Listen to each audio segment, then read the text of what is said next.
At- ఎట్లా నన్ను స్కూల్కి దుమ్మ కొట్టాలి. ఇప్పుడు ఏం చేద్దాం జరుపు చెప్దామా? వద్దులే, నిన్ననే కదా కడుపు నొప్పి అని చెప్పి ఇంట్లో ఉన్నాను. ఈరోజు జ్వరం అని చెప్దాం. అయితే లేవవే, ఎంతసేపు అంటావు? జ్వరం వచ్చింది, స్కూల్కి పోను. జ్వరం లేదు గిరం లేదు, స్కూల్కి లేడా? ఈరోజు హాలిడే, మా ఫ్రెండ్స్ అన్నారు. చూస్తాను చూడకపోతే నీ పని చెప్తాను. అను కూడా పోను స్కూల్కి.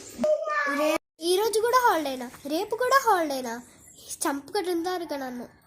ఏం చేయాలి? ఈరోజు రేపు హాలిడేనంటే